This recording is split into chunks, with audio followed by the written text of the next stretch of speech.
Welcome to our channel. ఈరోజు మనం ఈ వీడియోలో ఈ నెల 16న మనకి ఎస్ఏ సోషల్ ఎగ్జామ్ జరిగింది కదా. 16th అలాగే 17న ఎస్ఏ సోషల్ ఎగ్జామ్ జరిగింది కదా. ఈ వీడియోలో మనం 16th మార్నింగ్ సెక్షన్ జరిగిన ఎస్ఏ సోషల్ ఎగ్జామ్కి సంబంధించి వీలైన ఎక్కువ బిట్స్ అనేవి మనం ఈ వీడియోలో తెలుసుకుందాం. మీరు కనుక ఏపీడిఎస్సిలో ఎస్ఏ సోషల్ ఎగ్జామ్ కనుక రాసుంటే మీకు ఎన్ని మార్క్స్ వస్తాయనుకుంటున్నారు, అలాగే మీరు ఏ జిల్లాలో రాశారు, అలాగే మీకు పేపర్ ఎలా వచ్చింది, మీరు ఏ సెషన్లో రాశారు, అలాగే మీది ఏ కేటగిరీ అనేది కామెంట్ సెక్షన్లో కామెంట్ చేయండి. 16న జరిగిన ఎస్ఏ సోషల్ ఎగ్జామ్లో మార్నింగ్ సెషన్లో జరిగిన ఎగ్జామ్కి సంబంధించి బిట్స్ అనేవి చూద్దాం. ఫస్ట్ క్వశ్చన్ చూడండి. అటల్ పెన్షన్ పథకానికి ఎవరు అర్హులు? కరెక్ట్ ఆన్సర్ వచ్చేసి 18 నుండి 40, అంటే 18 నుండి 40 వరకు ఉన్న ఏజ్ వాళ్ళు అటల్ పెన్షన్ పథకానికి అర్హులు. మనకు ఒక ఆప్షన్లో అయితే ఏజ్ అనేది అసలు అవసరం లేదు, ఎవరికైనా ఇవ్వచ్చు అని కూడా ఇచ్చారు. కానీ కరెక్ట్ ఆన్సర్ ఏంటంటే 18 నుండి 40. నెక్స్ట్ క్వశ్చన్ చూడండి. India under women's 2025 world cup player of the టోర్నీగా ఎవరున్నారు? ప్లేయర్ ఆఫ్ ది సిరీస్ విన్నర్గా ఎవరున్నారు? దీనికి కరెక్ట్ ఆన్సర్ ఏంటంటే గోన్గాడి త్రిష.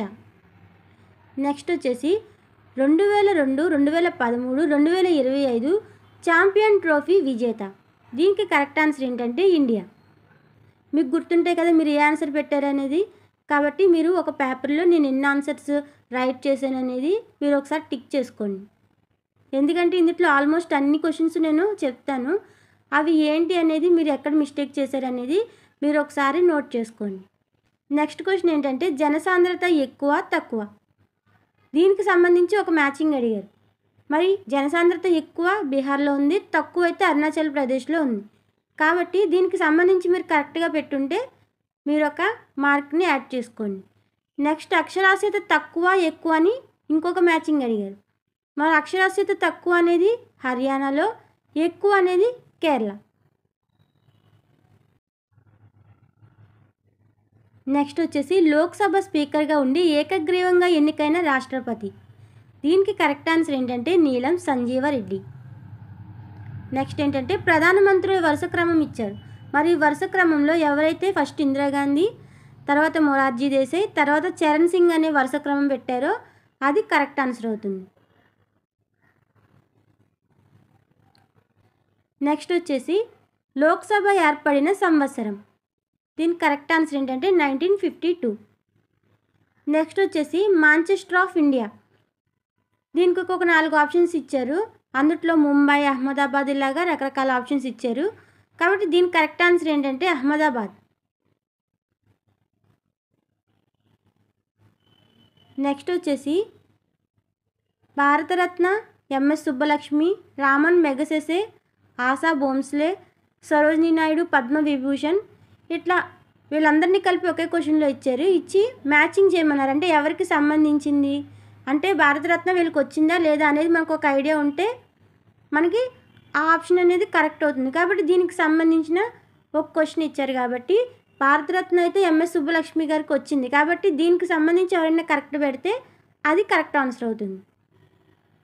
Next question. ప్రతి కన్నీటి నుండి కారే కన్నీటిని తొడడమే నా అంతిమ లక్ష్యం అని ఎవరన్నారంటే జవహర్లాల్ నెహ్రూ.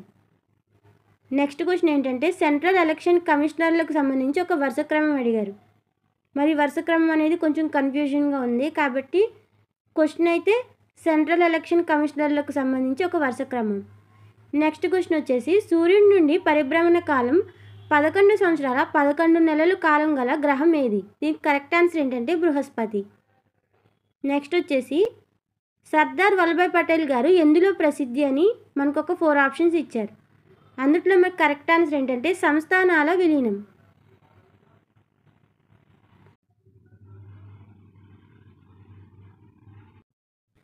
నెక్స్ట్ క్వశ్చన్ ఏంటంటే యునెస్కో గుర్తించిన భారతీయ గ్రంథాలని మనకు ఒక 4 గ్రంథాలు ఇచ్చారు. దానికి సంబంధించి ఒక క్వశ్చన్ అడిగారు. నెక్స్ట్ క్వశ్చన్ ఏంటంటే బచావర్ ట్రిబ్యునల్ అనేది దీనికి సంబంధించింది అని 2 నదుల పేర్లు ఇచ్చారు.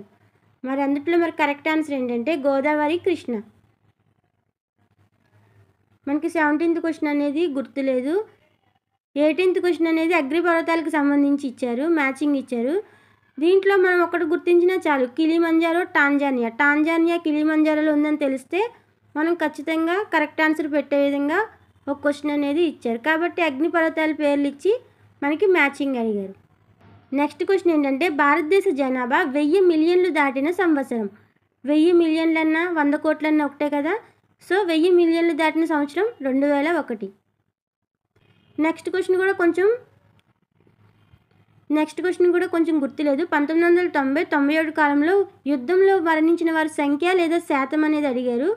కాబట్టి ఈ క్వశ్చన్ కూడా మనకి అంతగా గుర్తులేదు. కాబట్టి 20లో 2 తప్ప మిగిలినన్ని మనకి బాగానే గుర్తున్నాయి. కాబట్టి మీరు ఒకసారి ఏమైతే రైట్ పెట్టారో ఒకసారి టిక్ చేసుకోండి.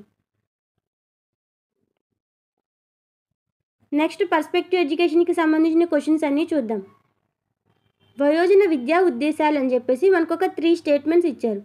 కనీస అక్షరాస్యత నైపుణ్యం సాధించడం, జీవన ప్రమాణాలు మెరుగుపరచడం, శాంతి సామాజిక సామర్థ్యం పెంపొందించడం అని. ఈ 3 స్టేట్మెంట్స్ కూడా కరెక్టే కాబట్టి కరెక్ట్ ఆన్సర్ ఏంటంటే ఆప్షన్ 3.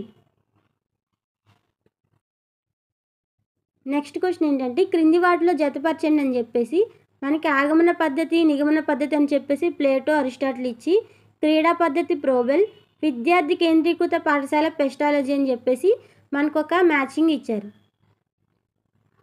నెక్స్ట్ ఏంటంటే 3, 4, 8 తరగతుల్లో మాత్రమే పరీక్షలు నిర్వహించాలని తెలియజేసింది అని చెప్పి మనకి ఒక 4 ఆప్షన్స్ ఇచ్చారు. ఇందులో కరెక్ట్ ఏంటంటే NEP 2020.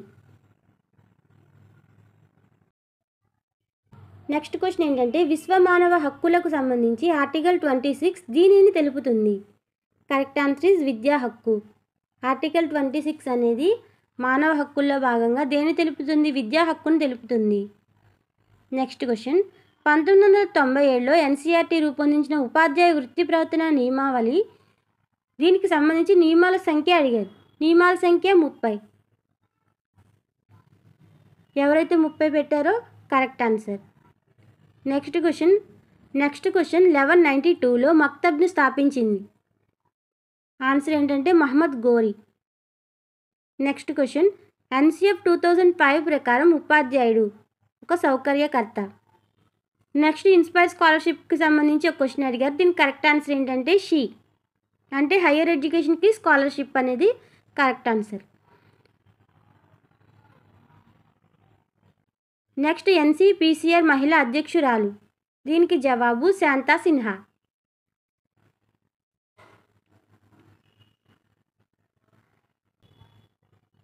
నెక్స్ట్ క్వశ్చన్ 1986 జాతీయ విద్యా విధానం సూచనలు. దీనికి సంబంధించి ఒక 3 స్టేట్మెంట్స్ ఇచ్చారు. MLL, అలాగే కామన్ కోర్ సిలబస్, ఇంకా జీవితాంతం విద్యాభ్యాసానికి సార్వత్రిక దూర విద్యా వసతి కల్పన అని 3 స్టేట్మెంట్స్ ఇచ్చారు. మరి దీనికి 3 స్టేట్మెంట్స్ కరెక్టే కాబట్టి option 4 A, B, C 3 correct అనేది ఆన్సర్. ఈ 3 స్టేట్మెంట్స్ కూడా కరెక్టే. నెక్స్ట్ క్వశ్చన్ విషమ యోజనానికి కారణమైన వ్యక్తిగత కారణం శరీర ఆకృతి. కరెక్ట్ ఆన్సర్ ఇస్ శరీర ఆకృతి. నెక్స్ట్ ఈ క్రింది వానిలో సరికానిది అని చెప్పేసి మనకు ఒక 4 స్టేట్మెంట్స్ ఇచ్చారు. అవి ఏంటంటే అహం అనేది ఆదర్శ సూత్రం అని ఇచ్చారు, అధ్యహం అనేది వాస్తవ సూత్రం, అచిత్తు అనేది ఆనంద సూత్రం, రక్షక తంత్రాలు అనేది అహం పరిరక్షించడానికి ఉపయోగపడతాయని ఇచ్చారు. కాబట్టి ఇందులో ఏం సరికావు? మనకి ఏ సరికాదు, అలాగే బి కూడా సరికాదు. మిగిలిన 2 కరెక్టే కాబట్టి A, B అనేవి సరికావు. సరి కానిది అన్నారు కాబట్టి A, B అనేవి సరికావు. నెక్స్ట్ మధ్యగతం ఫార్ములా అడిగారు. మరి మధ్యగత ఫార్ములా అంటే మనకు తెలిసింది ఏంటంటే మనకి ఇచ్చిన దత్తాంశాన్ని ఆరోహణ లేదా అవరోహణలో మనం క్రమ పద్ధతిలో రాసుకుని కరెక్ట్గా మిడిల్లో ఉన్నదే మధ్యగతం అవుతుంది అనేది మనకు తెలుసు. కానీ మనకు ఆప్షన్స్లో మిగిలిన 2 ఫార్ములాలు కూడా ఇచ్చారు. సరి సంఖ్య ఇచ్చినప్పుడు, బేసి సంఖ్య ఇచ్చినప్పుడు ఫార్ములాస్ కూడా ఇచ్చారు. కానీ మనకు ఆప్షన్లో ఈ ఫార్ములా కూడా ఉంది. కాబట్టి మనకి మెయిన్ మధ్యగతం ఫార్ములా ఇదే కాబట్టి నేనైతే కరెక్ట్ ఆన్సర్ ఇదే అని నేను అనుకుంటున్నాను. నెక్స్ట్ ఉపగమ పరిహార సంఘర్షణకు సంబంధించి ఒక క్వశ్చన్ ఇచ్చారు. నెక్స్ట్ క్వశ్చన్ చూడండి. మనకి ఇటువైపు ఏమో సామూహిక కారక సిద్ధాంతం, బహుకారక సిద్ధాంతం, ద్వికారక సిద్ధాంతం, బహుళ ప్రజ్ఞ అని చెప్పేసి మనకు ఒక 4 మ్యాచింగ్ టైప్లో ఇచ్చారు. ఇచ్చి ఇటువైపు ఆ సిద్ధాంత కర్తల పేర్లు డైరెక్ట్గా ఇవ్వకుండా వాళ్ళు రచించిన గ్రంథాలు ఇచ్చారు, దానికి మ్యాచ్ చేయమన్నారు. మరి సామూహిక కారక ఎవరు? దర్స్టన్, అంటే ప్రైమరీ మెంటల్ ఎబిలిటీ. మరి బహుకారక సిద్ధాంతం దారెన్ డైక్, దీనికి మెజర్మెంట్ ఆఫ్ ఇంటెలిజెన్స్ అనేది ఆయన గ్రంథం. మరి ద్వికారక సిద్ధాంతం అనేది స్పియర్మన్. మరి ఆయన గ్రంథం ఏంటి? The abilities of man. Next బహుళ ప్రజ్ఞ అనేది మరి గార్డెనర్ కదా, ఫ్రేమ్స్ ఆఫ్ మైండ్. సో ఇలాగ ఎవరైతే కరెక్ట్గా మ్యాచ్ చేస్తారో వాళ్ళది కరెక్ట్ ఆన్సర్ అవుతుంది. నెక్స్ట్ పొదుపు పద్ధతికి మరొక పేరు అని మనకు ఆప్షన్స్లో పునరభ్యసన పద్ధతి, ధారణ పద్ధతి, ఇలా రకరకాల ఆప్షన్స్ సిమిలర్గా ఉన్నాయి ఇచ్చారు, చాలా సిమిలర్గా ఉన్నాయి ఇచ్చారు. కానీ ఆన్సర్ ఏంటంటే పునరభ్యసన పద్ధతి. నెక్స్ట్ క్వశ్చన్ ఏంటంటే ప్రతిభావంతుల అభ్యసన అవసరాలను తీర్చే విద్యా కార్యక్రమం. దీనికి కరెక్ట్ ఆన్సర్ ఏంటంటే A, B, C. మరి 4వ ఆప్షన్ కరెక్ట్ కాదు, ఎందుకంటే ఈ క్రమీప అస్తిత్వం అనేది ప్రతిభావంతులకు సంబంధించింది కాదు, అది మందబుద్ధులకు సంబంధించింది.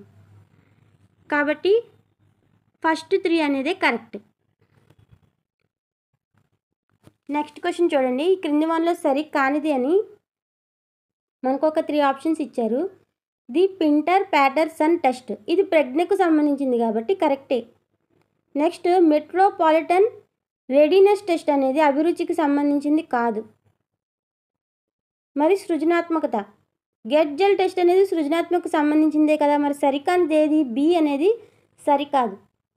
కాబట్టి correct answer is option B.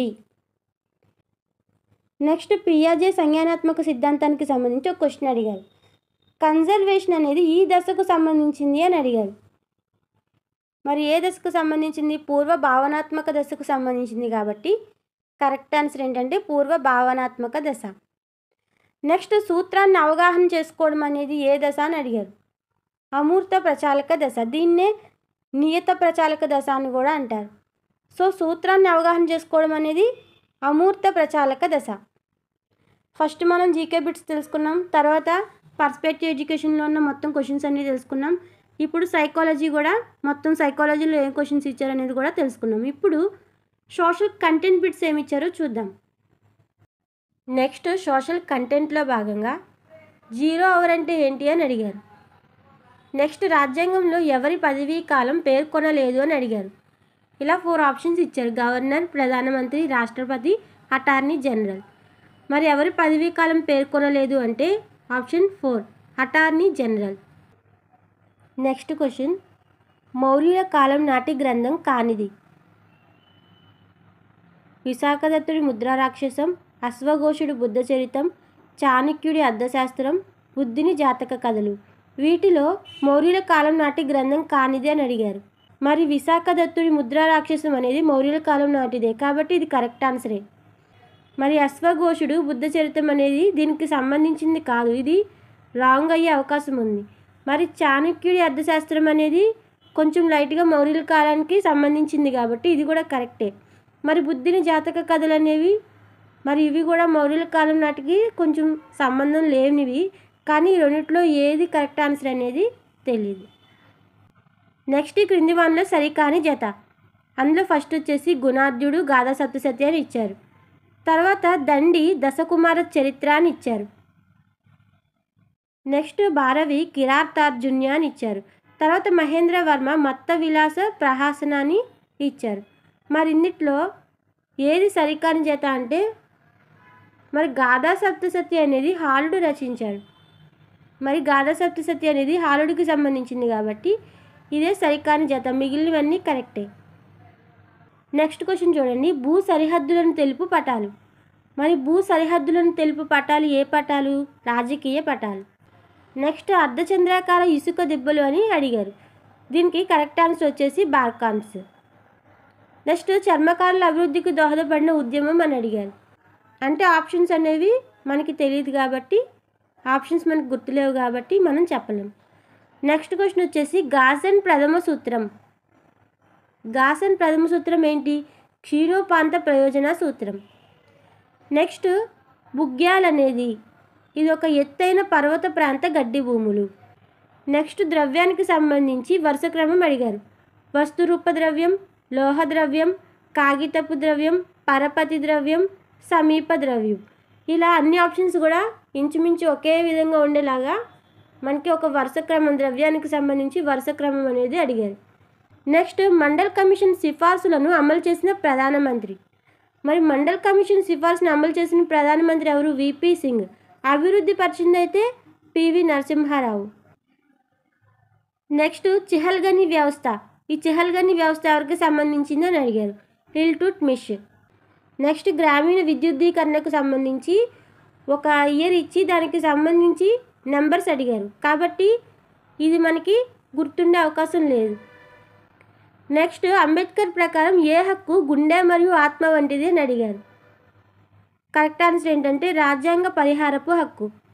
Next Rajasekhara చరిత్రము అనేది ఎవరి రచన? మాదయ్య గారి మల్లన. నెక్స్ట్ క్వశ్చన్ స్పిన్నింగ్ గురించి అడిగారు. మరి స్పిన్నింగ్ కనుగొనడం వల్ల ఇండస్ట్రియల్ రివల్యూషన్ అనేది జరిగింది. మరి క్వశ్చన్లో ఏ విధంగా అడిగారు అనేది మనకి గుర్తులేదు. నెక్స్ట్ చరిత్రకు సంబంధించి ఒక నిర్వచనం అడిగారు. నెక్స్ట్ పట్టణాల్లో రోడ్డు ప్రమాదాలకి కారణం ఏంటి అని మనకు ఒక 4 ఆప్షన్స్ ఇచ్చారు. ఒక ఆప్షన్ ఏమో ట్రాఫిక్ రూల్స్ ఫాలో అవ్వకపోవడం అని, ఇంకొక ఆప్షన్ వచ్చేసి పట్టణాల్లో జంతువులు కార్లకి అడ్డంగా రావడం, ఇటువంటి ఆప్షన్స్ అన్నీ ఇచ్చారు. నెక్స్ట్ క్వశ్చన్ ఈ క్రింది వానిలో చట్టబద్ధమైన హక్కు అని మనకు ఒక 4 ఆప్షన్స్ ఇచ్చారు. తర్వాత శ్రీరాంపూర్ సంస్థ స్థాపించడంలో సహాయం చేసిన విలియం క్యారీ ఏ దేశస్థుడు అని ఇచ్చారు. దీనికి స్కాట్లాండ్ అయ్యే అవకాశం ఉంది. దీనికి ఆన్సర్ స్కాట్లాండ్ అయ్యే అవకాశం ఉంది. నెక్స్ట్ క్వశ్చన్ పశ్చిమ విక్షోభాలకు సంబంధించి ఒక 4 స్టేట్మెంట్స్ ఇచ్చారు. అందులో ఒకటి భారతదేశంలో శీతాకాలంలో సంభవిస్తాయి. నెక్స్ట్ మధ్యధరా సముద్రం నుండి భారతదేశంలోకి వస్తాయని ఇచ్చారు. తర్వాత తుఫాను వాయుగుండాలు అని ఇచ్చారు. తర్వాత మధ్య భారతదేశంలో ఒక మాదిరి అలాగే మోస్తారు వర్షాన్ని ఏర్పరుస్తాయి అని ఇచ్చారు. నేనైతే లాస్ట్ వన్ కరెక్ట్ కాదని అనుకుంటున్నాను. ఈ మిగిలిన 3 కూడా కరెక్టే అని అనుకుంటున్నాను. Next JM Keynes. Next question JM Keynes ప్రకారం పేదరికానికి కారణం సమిష్టి సప్లైకి సరిపడినంత సమిష్టి డిమాండ్ లేకపోవడం అనేదే ఆర్థిక మాంద్యానికి కారణం, అంటే పేదరికానికి కారణమని జేఎం కీన్స్ పేర్కొన్నారు. నెక్స్ట్ క్వశ్చన్ 1931లో కాంగ్రెస్ అధ్యక్షుడు సర్దార్ వల్లభాయ్ పటేల్. నెక్స్ట్ ఈ క్వశ్చన్ ఉందో లేదో తెలీదు.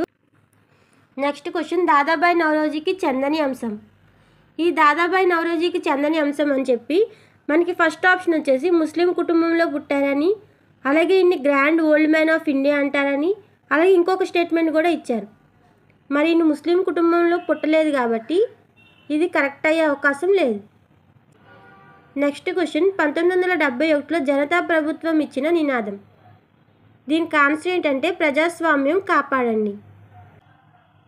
నెక్స్ట్ వినియోగదారుల చట్టం ఆమోదించబడిన తేదీ ఏంటంటే 2019 ఆగస్టు 9. నెక్స్ట్ క్వశ్చన్ ఈ క్రింది వానిలో తొలి మహిళా కమాండ్ ట్రైనర్ ఎవరని అడిగారు. కరెక్ట్ ఆన్సర్ ఏంటంటే సీమారావు. తర్వాత క్వశ్చన్ వచ్చేసి ప్రత్యక్ష ప్రజాస్వామ్యానికి ఉదాహరణ అడిగారు. స్విట్జర్లాండ్. నెక్స్ట్ క్వశ్చన్ వచ్చేసి వాతావరణంలో ఉండే థర్డ్ మోస్ట్ గ్యాస్ అని అడిగారు కాబట్టి ఆర్గాన్. ఇది 0.9 ఉంటుంది కాబట్టి ఆర్గాన్. నెక్స్ట్ పురాతన గ్లోబ్ను రూపొందించిన వారు అని అడిగారు. 1942లో మార్టిన్ బైహమ్ రూపొందించారు. తర్వాత ప్రశ్న 2019 నాటికి భారతదేశంలో న్యాయమూర్తుల సంఖ్య అని అడిగారు. మనకు ఆప్షన్స్లో ఇంచుమించు ఒకేలా ఉండేలాగా 32, 33, 34 ఇలా ఇచ్చారు. సో కరెక్ట్ ఆన్సర్ ఏంటంటే 34. నెక్స్ట్ చట్టాలను అమలు చేసేది ఎవరు అని అడిగారు. కార్యనిర్వాహక శాఖ. నెక్స్ట్ జర్మనీ అలాగే హిట్లర్కి సంబంధించి ఒక క్వశ్చన్ అడిగారు. ఈయన బాధ్యతలు ఎవరికి అప్పగించారు అని అడిగారు. దీనికి కరెక్ట్ ఆన్సర్ ఏంటంటే ఆర్మర్ షాఫ్ట్. నెక్స్ట్ క్వశ్చన్ 1912లో తొలి ఫ్లైట్ ఏ రూట్లో వెళ్ళింది అని అడిగారు. కరాచీ టు ఢిల్లీ.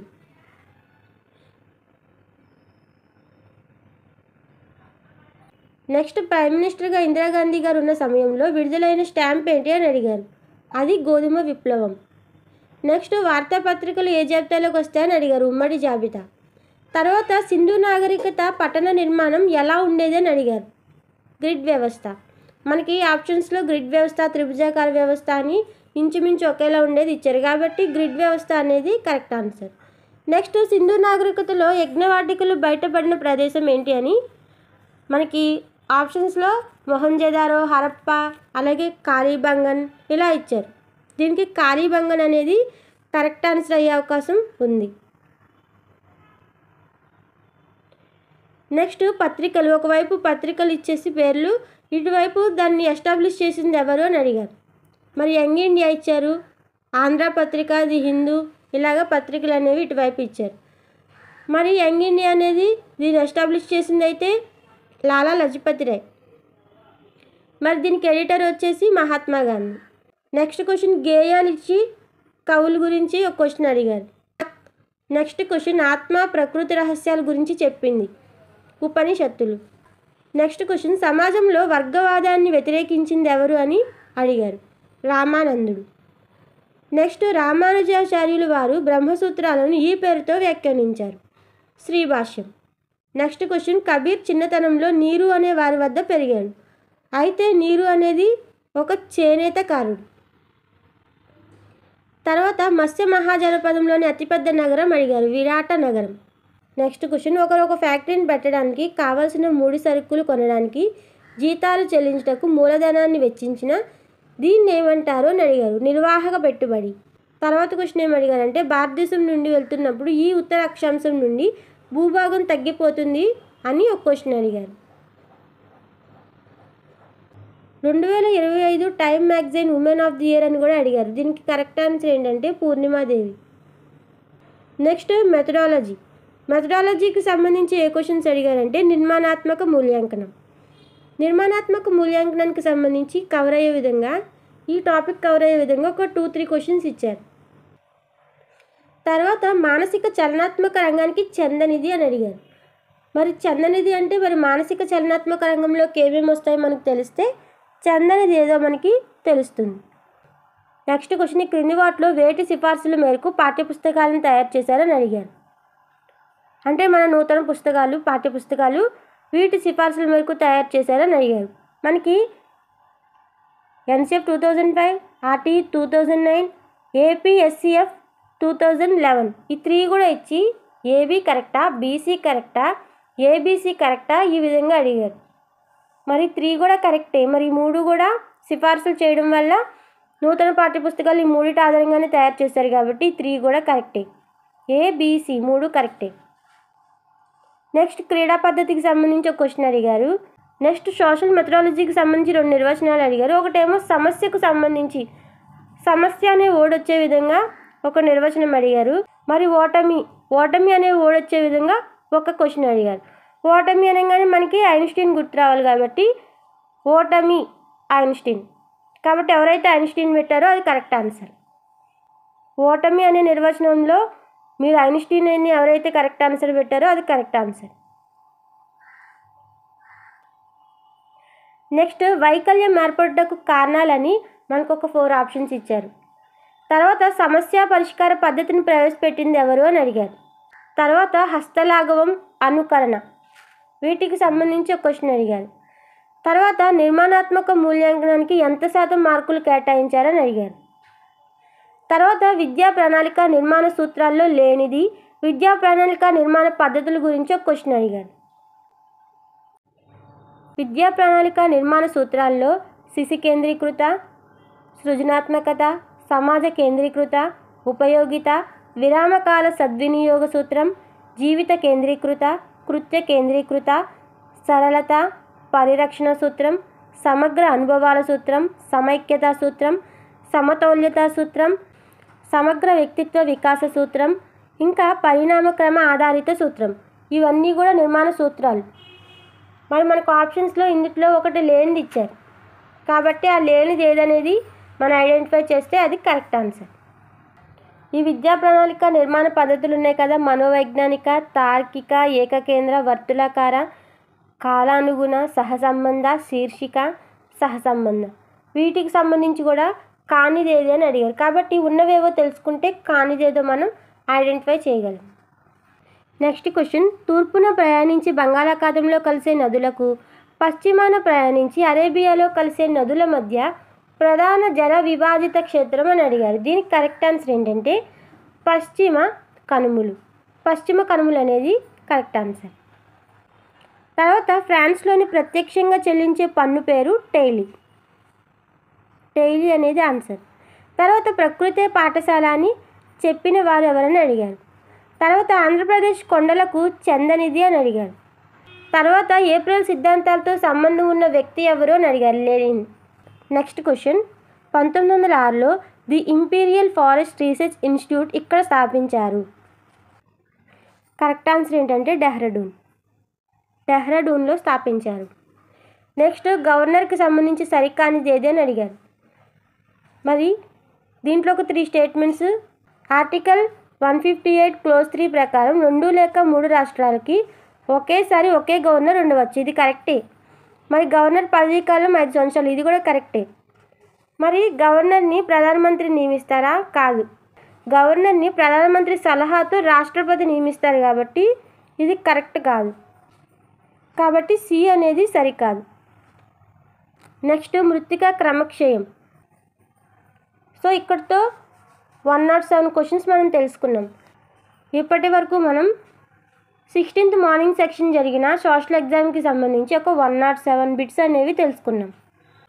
మీరు కనుక ఎస్సీ సోషల్ ఎగ్జామ్ రాస్తుంటే మీ జిల్లా పేరు, అలాగే మీకు ఎన్ని మార్క్స్ వస్తాయి అనుకుంటున్నారో, అలాగే మీ కేటగిరీ ఏంటి అనేది కామెంట్ సెక్షన్లో కామెంట్ చేయండి. ఈ వీడియో కనుక మీకు నచ్చినట్లయితే లైక్ చేయండి, షేర్ చేయండి, అలాగే ఈ ఛానల్ని సబ్స్క్రైబ్ చేసుకోండి. Thanks for watching this video.